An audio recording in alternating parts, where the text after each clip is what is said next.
Last we left off, I mentioned running my little make a character through gameplay tutorial thingy past a total newbie who had never played D&D or DC20 before, and it was a blast. After the experiment, she came back over, actually this afternoon at time of writing, for a proper session 1. Also, last Friday, I did the same experiment with one of my experienced DC20 players with a listener joining in. We not only ran a brief tutorial session, but being experienced DMs and rather curious, we talked about it for nearly 2 hours. Oh yes, the experiment wasn't ending after last video. Oh no. Oh, it only gets better. So let me take you through the steps that we've got so far. First, we realized that it would make more sense to have in-game items to represent the stats. Giving players more choice, more active choice, even total newbies will pretty much understand that there's a sort of build or choice mechanic happening. It just all happens in the game. This is borrowed from the Kingdom Hearts opening. For those unfamiliar, you start in a dream-like landscape, and there are 3 pedestals with a shield, a sword, and a staff in which the player manually chooses their buff and debuff.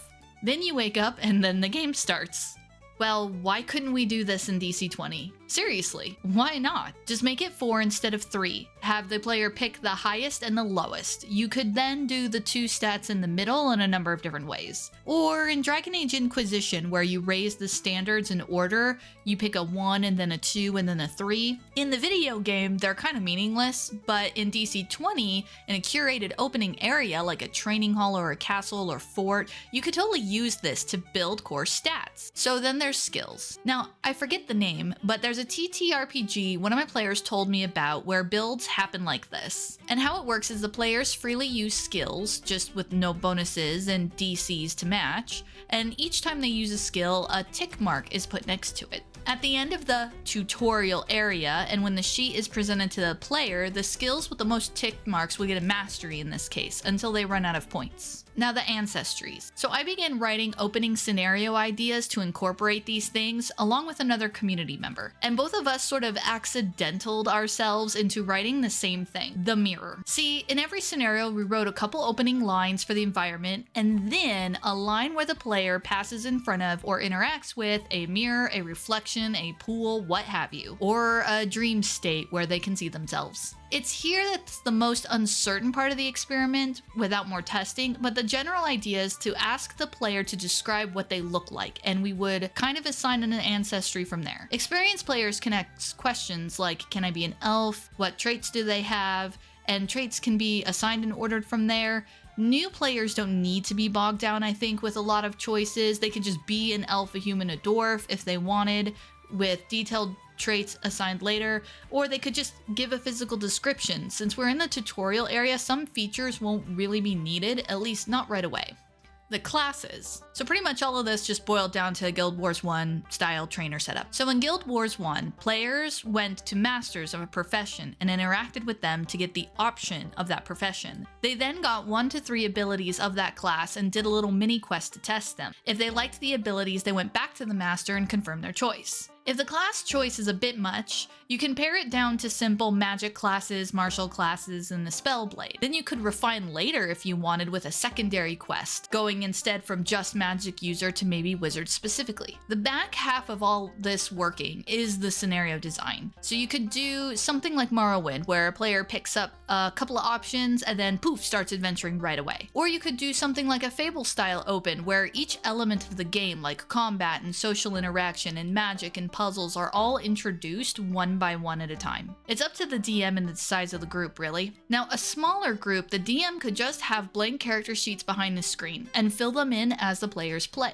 I would use dry erase on sheet protectors prior to the sheet presentation part. A larger group, the players can have the sheet and just fill in where the DM tells them to. See, obviously doing any of this is customizable to the DM and the situation you find yourself in. I write my scenarios with scenes or points of more DM description and then bulleted list of possibilities that the players explore. I mean, obviously players are not restricted in these scenarios in the same way that video game characters are. It's collaborative, so the characters, the world, even the campaign and quests are all kind of built together. I find this a huge plus in that players will slowly build their characters while getting to experience the world. I mean, if it's a Fable style Monty Python fantasy, then they may adjust their preconceived build in their minds to adapt and maybe maybe have more comedy. Or if it's a Strahd style gothic world, then maybe they build their characters more to that genre. And I don't know about you, but I have had plenty of times where I've been given pre-built characters and then I'm kind of tweaking the world somewhat to accommodate.